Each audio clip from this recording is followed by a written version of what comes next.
Hello.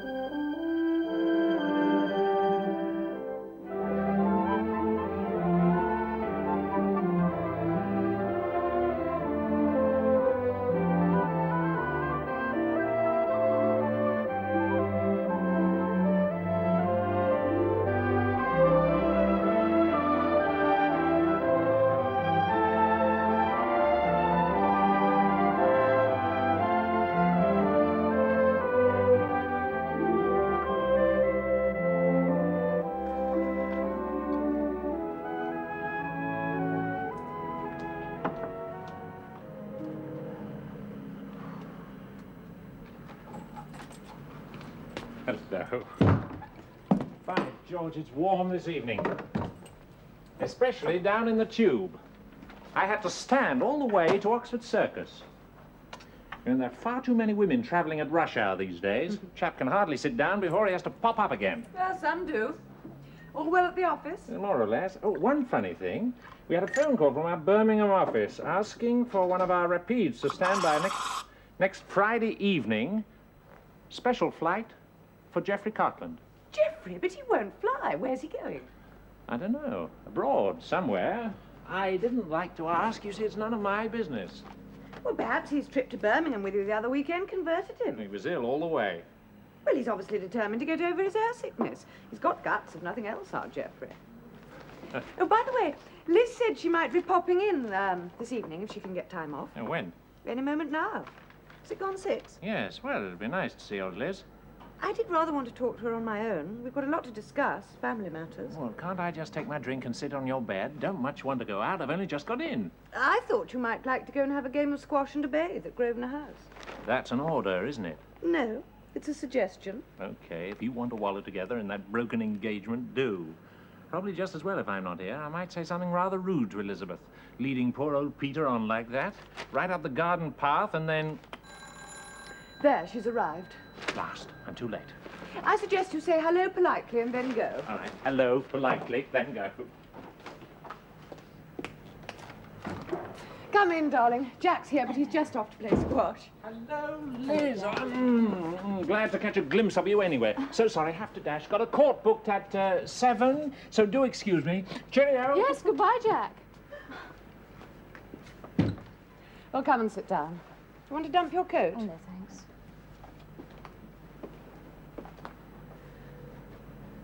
You look tired. How about a whiskey and soda to buck you up? No, thanks. Well, perhaps a drop of sherry if there is some. I saw it in the papers. Did you? Oh, dear, wasn't it shaming? I can just imagine what all my friends are saying, and mummies and daddies. That wretched born girl, letting the family down, causing all that trouble, just because she couldn't make up her mind. I think you'll find that quite a few people, the sensible ones, would say how wise you were. Wise? Yes, to admit the truth before it's too late. I must say, Peter was marvelous. I shall always admire him for the way he took it. If she hadn't been so kind, it makes it worse in a way. Well, it's over now, darling. You must both make a fresh start. Try and remain friends if you can. I'm sure we can. Well, what about you? I hardly dare tell you after what you've been through. What do you mean? Prepare yourself for a shock, darling. Well, what? Can't you guess? No. I'm going to marry Jack. I accepted him in the Florida last night. Phil, how wonderful. Why on earth didn't you say? How could you let me sit here talking about my troubles and all the time? Oh, it's the best news for years. Does Daddy know? Who have you told? Well, nobody knows except Jack and me, your papa and now you. And I sent a cable to Granny. Oh, Phil, I'm so glad. Isn't it silly? I feel almost tearful. Tears of joy for you. Well, I thought we should have a wedding of some sort in the Bourne family this summer, so as not to disappoint Nanny and the Gates and so Phyllis, really? No, I mean it. After all, Jack and I can't make much of a splash, and we're neither of us exactly in the first flush of youth, and Jack's been married twice before, as you know, so... Oh, it's such wonderful news. When? Next Thursday, June the 3rd, at Caxton Hall Registry Office, as ever is, 2:30 p.m., if you can get away. And back here afterwards for drink and cold food. It's just Jack's aunt and his sister and the family, no fuss. But that's only 4 days away. How can you send out cards by There's then? no need for cards. Jack telephoned his aunt and his sister last night, and Arthur has already made plans for Thursday, which I shall telephone to Nanny at Larkfield. Oh, Phil, I'm so glad. Well, I'm blowed. There's no need to look so surprised, Liz. I'm not 40 yet, you know, and it's never too late. Is it all right to tell Fred, Nanny? Oh, yes, certainly. I'll have to be told if we're all to travel down the day after tomorrow. You see, Phyllis spoke to the commander in London this morning, and then she just told me just now on the telephone to warn the two of you. Oh, Fred'll be that excited. I mean, the trooping of the colour and a family wedding, eh? Must be 3 or 4 years since we went to London at least. That's it, really. Well. Here, Eileen. Spinach, leeks, and some nice cabbages. Yeah, that'll do nicely, love, thanks. Have you got a minute, Fred? There's a cup of tea going, I have. Oh, yes, there is. Sit down, I'll pour you one. Nanny's got some news for you. Has she now? What's the news then, Oh, Nanny? no, you tell him, Eileen. Go on. Well, first of all, it's about Miss Phyllis. What about her? She's getting married. Now, what do you think of that? She's not. She is. Well, I'm jiggered. Go, so she's landed him after all, eh? Good for her. Oh, I don't think you should use that expression, Fred. After all, she's every bit as good a catch for him. He's nothing out of the ordinary. Oh, I'm sure you're right, Nanny. Well, whatever the rights or wrongs of it, they're to be married at the Caxton Hall Registry Office next Thursday. Sure, wonders will never cease. And there's a little celebration in Miss Phyllis's flat afterwards. To which we are all invited. And the commander's got tickets for you and me, and Nanny and Miss Vicky, all to go to the Trooping of the Colour on the Wednesday. You see, that's the day before. And we're to stay the night at a hotel in Paddington, and then come back here on the Thursday night. How's that for a treat, eh, Fred? Well, I must say that sounds very nice. It cost the commander a bit, that will, eh? Oh, well, he says it to make up for the other family wedding we didn't have this summer up here. Well, I expect he'll be quite pleased to get his sister married off. I bet he will. Hope she knows what she's doing. Oh, he's very nice, is Mr. Poole. I know he's a bit of a gambler like, and a fly-by-night. But he's always very nice and friendly when he comes here, always very polite. I've nothing against him, nothing at all. Well, I must say that sounds like a very nice little expedition. Yes. Trooping of the colour, eh? Oh. And he's got seats for us on a stand on Horse Guards Parade. I hope it doesn't rain. Oh, better get your best suit out, Fred. Make sure it's clean. Yeah, right. Right, I will. Oh, I nearly forgot, Fred. More orders for you. Oh, what, from the governor? Yes, well, it's you're to meet Mr. Ashley at Horbury Station this evening, 7:19 train. Oh, but that's not the London train. No, I know it's not. He's coming from Ludlow. He's staying the 2 nights here and then he's going down to London with us early. Ah, right you are. What's he doing at Ludlow? Well, he's been to our funeral. Some old schoolmaster friend of his. You know, he'll only have Miss Vicky to keep him company this evening. Oh, that can't be helped. Yeah, well, I'd better be going on then. Yeah, if we're going up to London on Wednesday, I'll have to get my beans in tomorrow.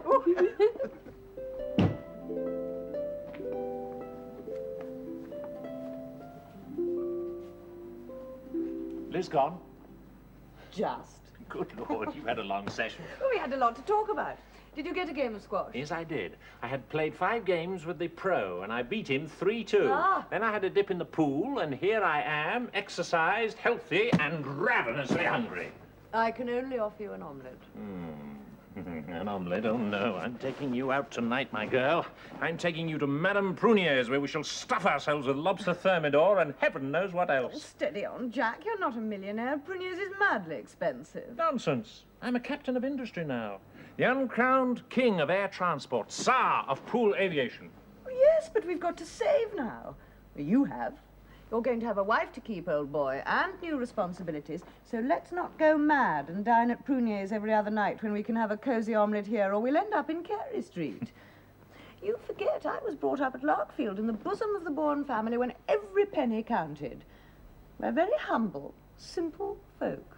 Distressed gentry, didn't you know? But you're not too humble or simple to sink your teeth into a lobster thermidor. You're engaged. That doesn't happen every week. All right, greedy, I'll go and get my coat. That's my girl. I'll buzz down for a taxi.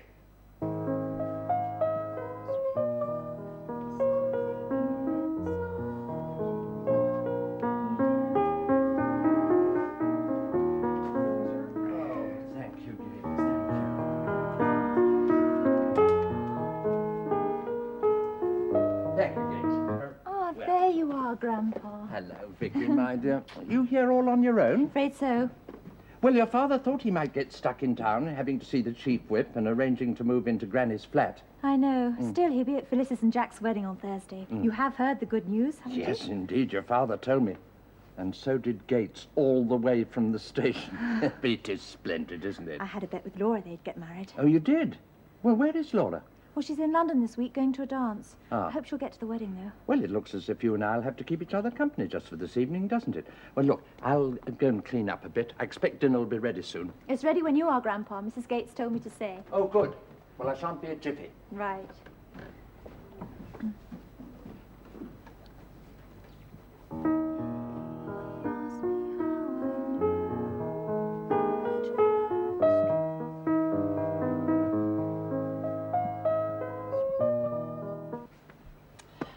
Well, that's soon done.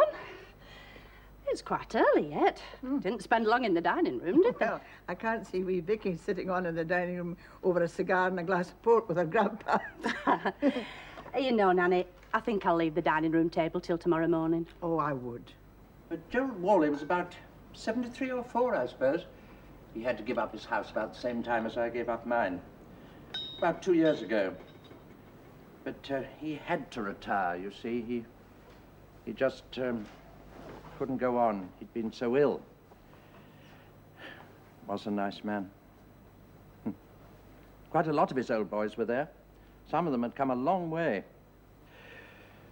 I wonder how far any of my old boys had come to see me into my grave, if they came at all. Preston Minor would be late, of course. The Ambrose boys would probably turn up on the wrong day. Oh, Grandpa, what an awful thing to say. No, I'm sorry, Vicky. I mustn't be morbid. But you know, Vicky, when you reach a certain age, 70 years and 10, you can smile at death a bit, you know. Make jokes about it. You can face it with a bit of humor. It helps, you see. Yes, I understand. It's curious to know that the figure of death has two such distinct and different aspects. Death can be very kind to some people and very cruel to others. Yes, I see that, as though there's a kind of place somewhere, a sort of headquarters. Well, God, I suppose, that sends out messengers all over the world every day to find the people whose time has come. And they sort of tap them on the shoulder and say it's their turn. Yes. And some, the very old and feeble and the very sick, they turn and smile with relief and go with the messenger quite happily. But young people, people of Mummy's age. That's not so easy to explain. No. Vicky, do you know what I'd like? A piece on the piano. Yes, let's have some Debussy. Not Afternoon of a Goat, please. Do you remember? Or perhaps some Beethoven? I think I know what you like, Grandpa. Vicky, I've been thinking. I think it'd be rather nice if you came down to Datchet and spent a few days with me directly after Phyllis's wedding. And then the following day, we could go to the 4th of June at Eton, meet some old friends. Oh, could I? I'd love that. Well, we could travel down together from Phyllis's by train. I've spoken to your father. He thinks it's a splendid idea. Oh, yes, it is. I'd love to go. Thank you, Grandpa. Ah. Well, I hoped you'd be pleased. I know I am. Now, what about my recital? Right, you are. Here goes.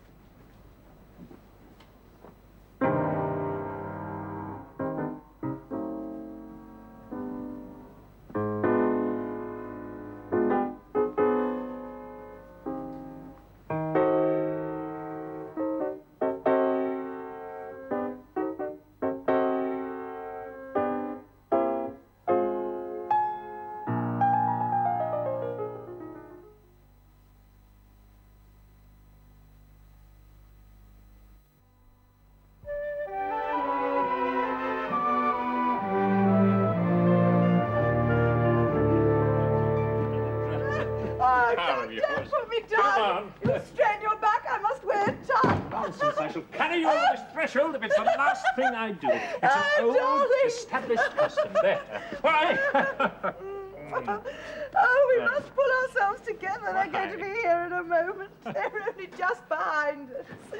Oh, Now you go and get the champagne. It's on ice in the bar. And I'll fetch a bit of grub. Right. How many shall I bring in? 3? 3? Well, we can always open more if we need them. All right. Tell you what. Let's get one open quickly before anyone else arrives. All right. Oh. You look scrumptious. Oh. Well, there they are. Gibbs. Delicious. Hello, Nanny. Vicky. Hello, Mrs. Gibbs. Shall I take your coat? Vicky, my darling, have a glass of champagne and take a glass for Nanny, will you, sweet? Gates, Mrs. Gates, come along in and have some champagne and something to eat if you like. Did you get a taxi all right? Yes, thank you, Miss Phyllis. One came just after you and Mr. Poole left. Oh. Mr. Ashley's coming on by tube, miss. Oh, is he? He'll never get here. Is he on his own? No, Peter went. They'd better say they'd be here first, but they aren't, thank goodness. Oh, there they are. Gosh, we only just beat them. There's 5 balls. Well, let them in, darling. I think we do make them. We won. Yours 5. Oh, sorry. Is this Miss Forbes? Hello, Aunt Sybil. Hello. Hello, Sis. How are you? How's Auntie? Hello, dear. Let me go first, and I'll get you some champagne. Jack will get you some champagne. Look, what about a spot of cheery music, old thing? I'll put the gramophone on. Sorry about that. I thought you were Grandma. Did you really? Yes, There.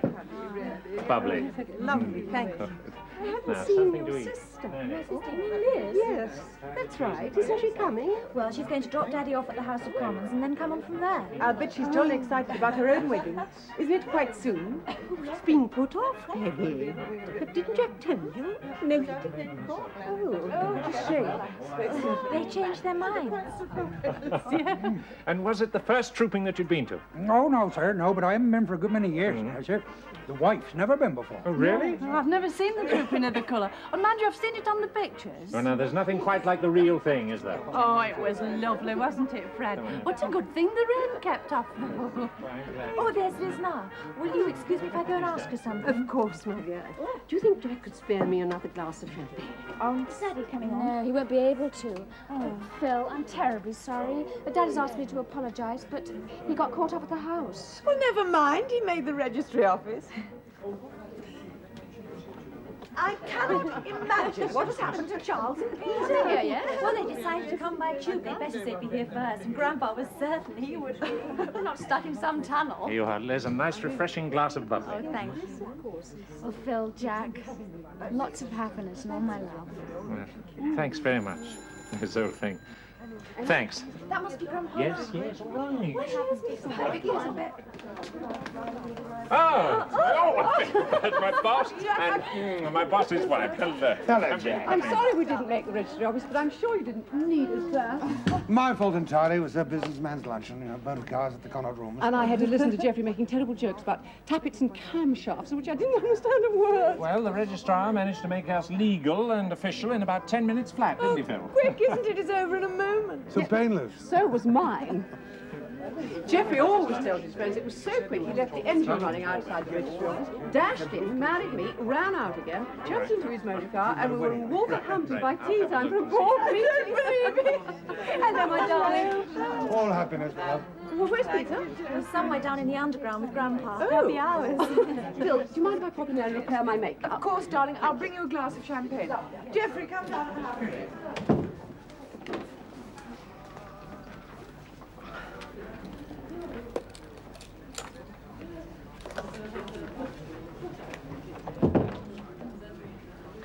Here you are. Drink up. All happiness and success to you both.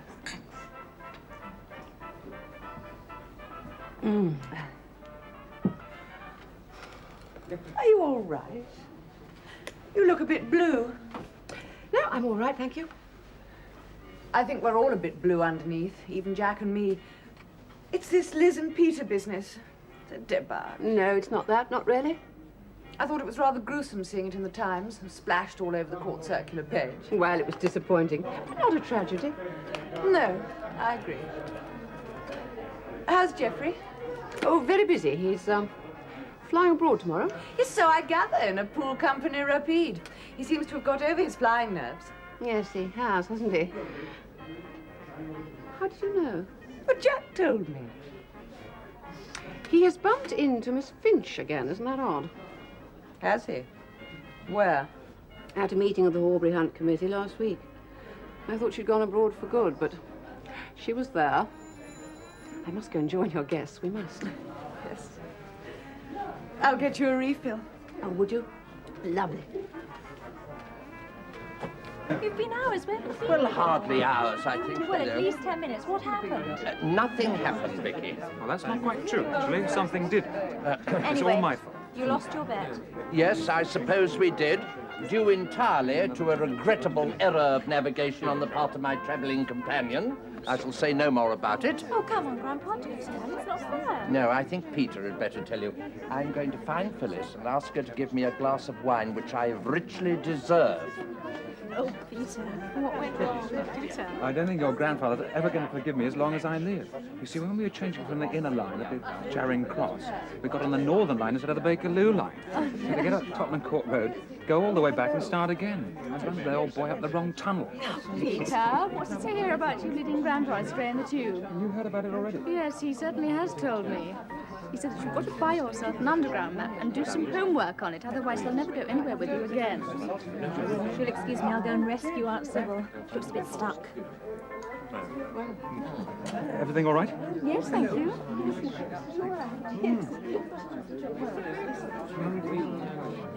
Could have been us today. I'm sorry. No hard feelings, as we said. Peter, I can't get over how nice you've been. What do you expect me to do? Get angry and hit you? You might give up talking to me, I suppose. Silly. Anyway, I still feel what I told you. What? About Europe's still looking pretty black. No time for a chap in the auxiliary air force to get married. Not just now. Stay single. Who could that be? Heaven knows, we're all here, aren't we? Maybe it's the people from downstairs complaining about the noise. Well, you ask them in. Ask them in for a drink. That'll Four fix guests arriving, Gates. Surprising how many people you can get into one room, isn't it, sir? Oh, this really is a very spacious flat, isn't it? It's quite deluxe.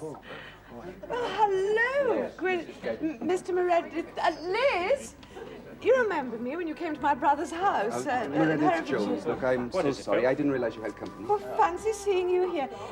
Jack, this is a friend of Lizzie's who called on us at Larkfield last summer. Mr. Meredith Jones, look, I'll go away. I've come the wrong day. No, you come on in and have a drink. You're very welcome, Yes, of Liz. course you must. Well, it's the Welshman, the professor from Aberystwyth. How very nice. Good. Liz. Gwilym, I didn't expect to see you here. I'm so sorry. I came up to London early this morning to see about my doctorate at London University, so I thought I must look up Elizabeth, but I mustn't interrupt your gathering. Well, it's my aunt's wedding. You remember Aunt Phyllis? She was at Larkfield. Yes, I played the piano for you when you sang that ballad. Yes, I remember, so please excuse me. No, Gwilym, I insist. This is Professor Meredith Jones. It's Mrs. Cartland and her stepson Peter and Mr. Cartland. Gates, I'm sure you remember from Larkfield. Nanny and Mrs. Gates. Mr. Ashley, you've met again. And Yes. Vicky, you remember? Oh, yes. My aunt-in-law, Mrs. Haley, my sister-in-law, Peggy Poole, and my husband of half an hour, Jack Poole. That's very good, Phyllis. Well done. Liz, I must say, would you get all Gwilym a right. glass of champagne? Yes, of course. I don't think you...